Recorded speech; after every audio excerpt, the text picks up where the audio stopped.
السلام علیکم مرګرو تاسو له سړی له تصویر ښکاري چې محمد رضوان په خپل شرټ باندې دا ټیپ لګول داخل ټیپ په لګولې دي د دې ټیپ لاندې یو نوم لیکل چې wolf777news.com یو ویب سټ دی. اوس دا wolf777 څه شی دی؟ رضوان دا ولې پټ کړی دی؟ مکمل حقیقت در سره دی ویډیو کې شریک کوم.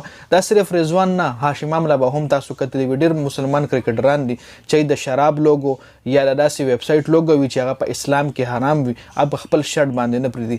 دا wolf777 کوم دی دا ملتان سلطان یو سپانسر دی. اوس تاسو له سایډ له دا ویډیو هم ښکاري، ما سکرین ریکارډینګ شروع کړی wolf777 د لخیمه چې دا wolf777 څه شی دی. چونکې دوی ورسره نیوز لیکلی، خو چونکې دا نیوز ویب سایټ نه دی جي، دا د ګیمبلینګ ویب سایټ دی. ګیمبلینګ څه ویلی شي؟ د جوارۍ یو ویب سایټ دی. دغه ویب سایټ کې خلک جواري کوي. جواري څنګه کوي؟ مختلف میچز وي، د کرکټ یا فوټبال میچز وي، په هغې باندې خلک یو بل سره جواري کوي. تاسو له سایډ له ښکاري ما wolf777 ګوګل کې سرچ کړی، دلته دا ډومبنی تاسو ایکسپلین وای هیز محمد رضوان covered up the wolf777 دا خو پیچه آرټیکل لیکل دی. نه ښکته که تاسو راشئ wolf777 نیوز ویب سایټ دی، او چې لږ ښکته تاسو راشئ تاسو له په سکرین باندې ښکاري چې wolf777 کسینو چې کوم دی د جوارۍ یو وډۍ دغه ځای کې خلک جواري کوي، مختلف گیمز کوي. نو محمد رضوان چې کوم دی دغه wolf777 د خپل شرټ نه هایډ کړی دی. تاسو له ما وی په پاسټ کې داسې ډېر کرکټرز دي، مسلمانان کرکټر، هاشم املا مثال ما درکو، عادل راشد مثال ما درکو، محمد رضوان هو غټ مثال دی. دنه علاوه شاهد افریدي هم په لیجنډ لیګ کې د هغې په ټریک سوټ باندې چې کوم دی همدغه رنګ یو لوګو د هغه په ټیپ لګولی د دې ځای کې وګورئ wolf777 casino is the one of the legalized and authorized leading website portals for live online casino.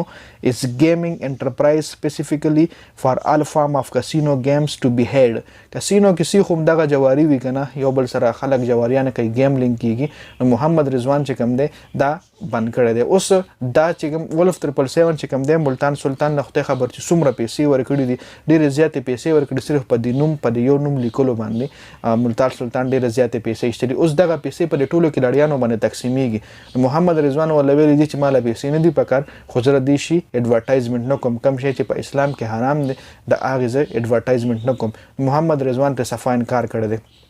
دا په ټولو کې لړیانو باندې اډورټایزمنټ، دا په شرټ باندې چې څومره هم لوګوز وي، په شرټ باندې وي یا په کیپ باندې د لوګو لګولي وي یا په هیلمټ باندې وي، هر ځای کې چې هم لوګو وي، په پی ایس ایل کې، په آی پی ایل کې، پی ایس ایل کې، دا ټول پیسې چې دوی ګټي کنه زیاته پیسې د اډورټایزمنټ نه ګټي. دا سپانسران چې کوم وي تاسو به کتلی باونډري لاین چې کوم وي په هغې باندې تاسو لیکلي ایچ بی ایل، پی ایس ایل.